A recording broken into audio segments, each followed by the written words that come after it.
TGIF, you crazy kids. It's Friday, November 1st, 2019, and you're watching the Daily Mix TV. Hi, my name is Sean Patrick Hillman.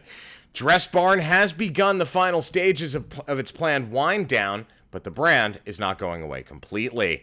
Parent company Ascena Retail Group said they will begin store closing sales today at all of Dress Barn's remaining 544 locations. So when you do a liquidation sale, a store closing sale, that also means the fixtures, furnishings, and equipment in the store is sold at the same time.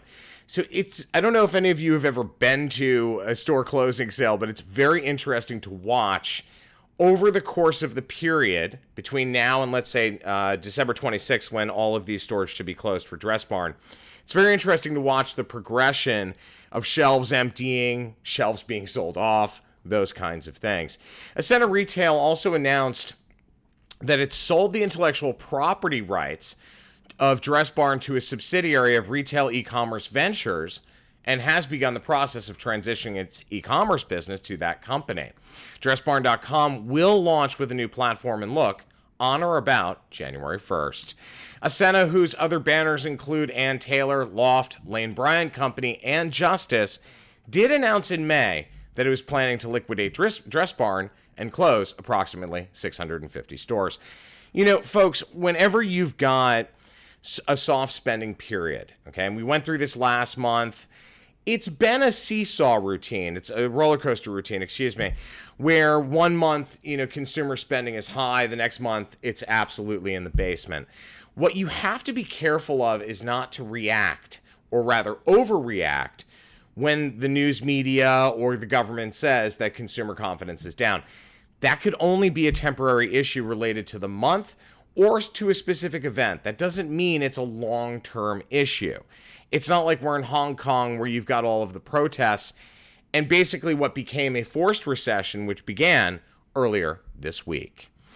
Yesterday was Halloween, so I decided to check out a few of our local chain stores to see how candy sales were doing.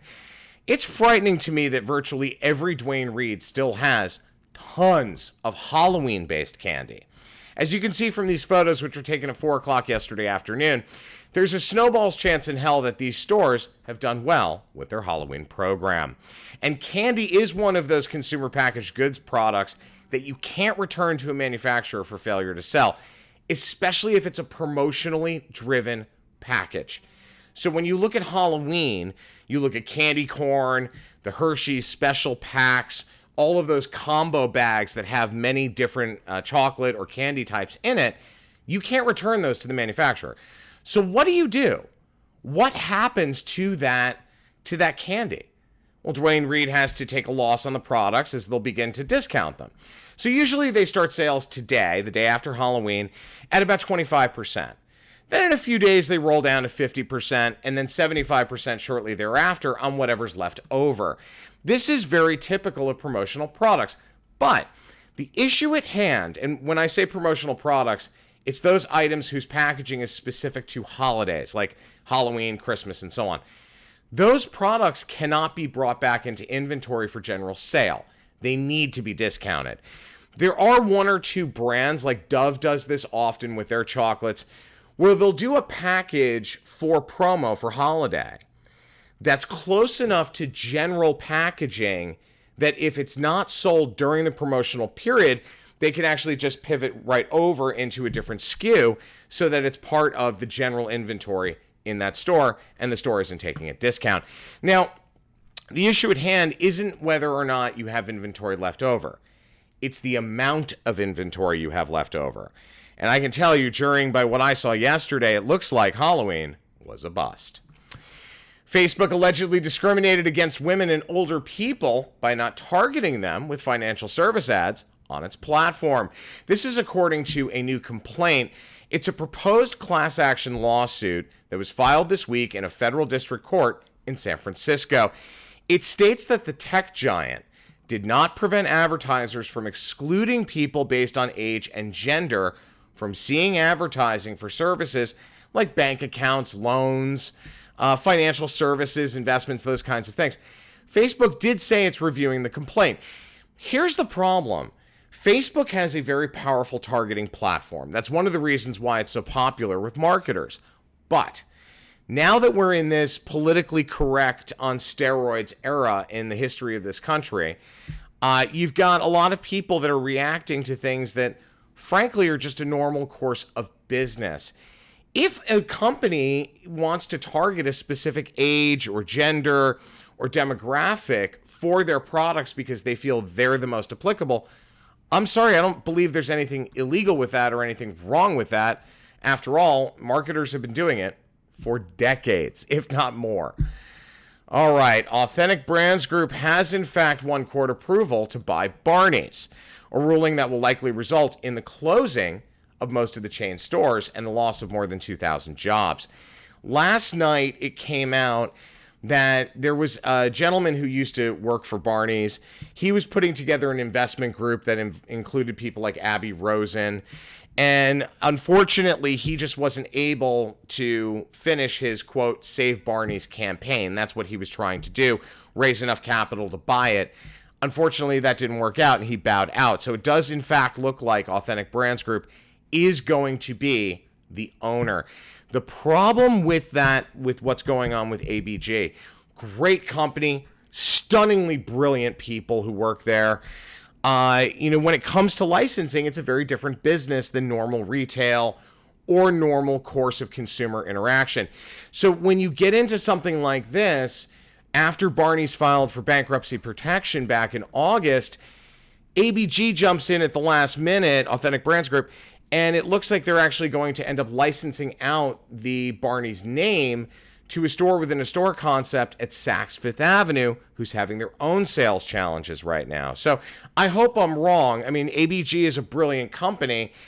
I just don't know what's going to happen over the course of the next year, given, the frankly less than stellar performance of the Saks Fifth Avenue reset by Hudson's Bay, what happened with respect to Lord & Taylor with Hudson's Bay, and the reality that Hudson's Bay is pulling out of the public market and buying itself back into private. So when you look at Authentic Brands Group and all of the amazing brands they represent, it's an interesting addition to their portfolio.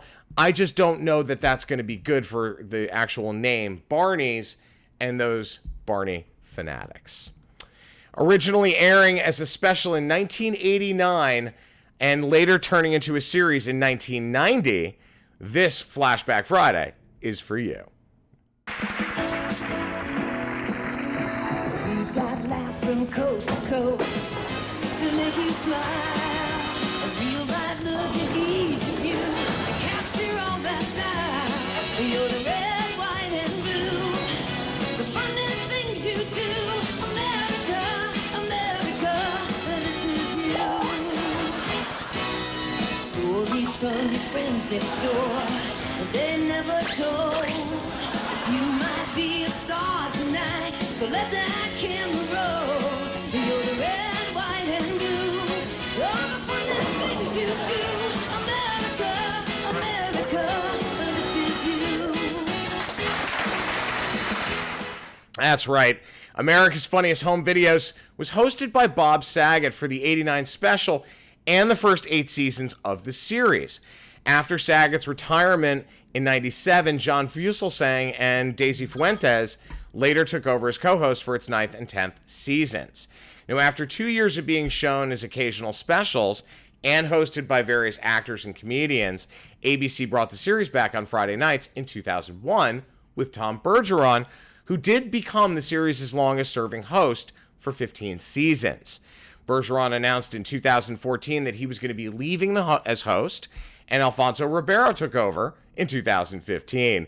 On October 29th of last year, ABC renewed America's Funniest Home Videos for 2 more seasons, bringing it to its 30th, which just premiered last month on September 29th, and its 31st season, which will be in 2020. My name is Sean Patrick Hillman. I'm the editor-in-chief of the Daily Mix TV. If you guys have any questions, comments, or story ideas, please email dailymixtv@gmail.com. Have a great weekend, guys. We'll see you on Monday.